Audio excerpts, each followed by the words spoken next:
सभी साथियों को जोहार, जिंदाबाद, जय आदिवासी। साथियों,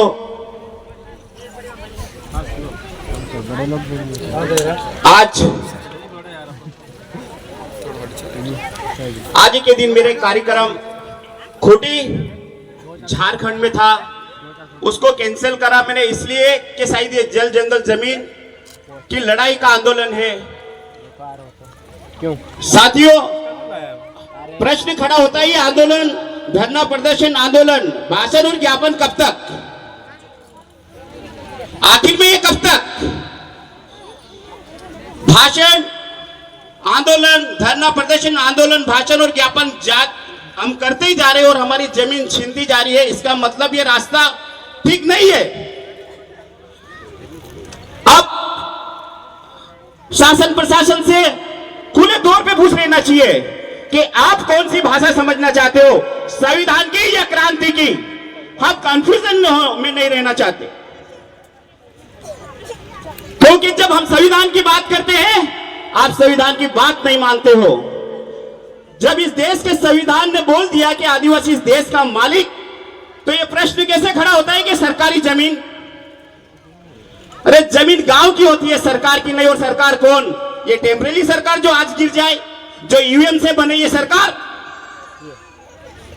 तो साथियों, इस रंडी सरकार के माध्यम से इन पूंजीपतियों ने, इस देश के पूंजीपतियों ने आदिवासियों की जमीन को छीनने का प्लान जो कर रहे हैं लोग, साथियों इसमें विश्वास नहीं करना चाहिए। वो शासन प्रशासन को भी खुले तौर पे समझा देना चाहिए, कोई डरने की बात नहीं, क्योंकि हमारे पुरखे क्रांतिकारी थे। We know the language of revolution। हम जानते हैं आज भी अंग्रेज की औकात नहीं थी हमसे हमारी जमीन छीनने की, और खास तौर पे इन भीलों से। और आज वो पूंजीपति जो यहाँ के हैं भी नहीं, उनको ये जो जमीन कैसे दे रहे हमारी। तो साथियों, आप संविधान करके एक बात बोल रहा हूं मैं, कुछ होने वाला नहीं है, क्योंकि इस देश की जो मुख्य व्यवस्था है, इस देश की जुडिशरी न्यायपालिका, इस देश की एग्जीक्यूटिव कार्यपालिका, इस देश की लेजिस्लेटिव विधेयक पालिका, बिजनेस और मीडिया पे पूरी तरह से इन पूंजीपतियों ने कब्जा कर लिया है। अगर इस रास्ते तुम जाओगे तो हार के अलावा कुछ नहीं है। आज ये पुलिस वाले यहाँ बैठे हैं, आज अगर रिवोल्यूशन के रास्ते जाते नहीं है, यहाँ के बैठते भी नहीं।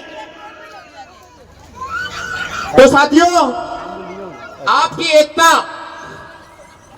एकता ही आपको बचा सकती है। और सबसे बड़ी चीज है, धर्मेंद्र दादा बोल रहे थे ग्राम सभाएं, क्या समझते हो साहब आप ग्राम सभा से? वो पागल था क्या हमारा पुरखा जो 1875 में 65,000 ग्राम सभाएं बनाई? उसने क्यों बनाई थी?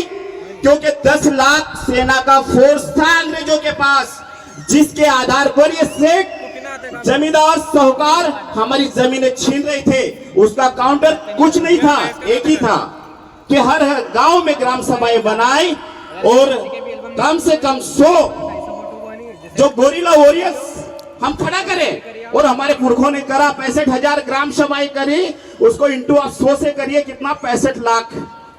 जब उन 10 लाख फोर्स के खिलाफ 65 लाख गोरिल्ला वॉरियर्स हमारे खड़े हो गए, घुटने टेक दिए थे उन्होंने हमारे सामने, और 1,27,000 हेक्टेयर जमीन की छाती पे चढ़कर हमारे पुरखों ने ली थी। तो एक वही रास्ता है आज भी। अगर एक उसको 65,000 से 1 लाख लेके जाते, आरएसएस ने 65,000 शाखाएं खड़ी कर दी आपके पुरखा को देख के। क्या किया उसने? 2022 तक 65,000, 2025 तक कितना है उनका लक्ष्य? 1 लाख। वो 65,000 शाखाओं पे पूरे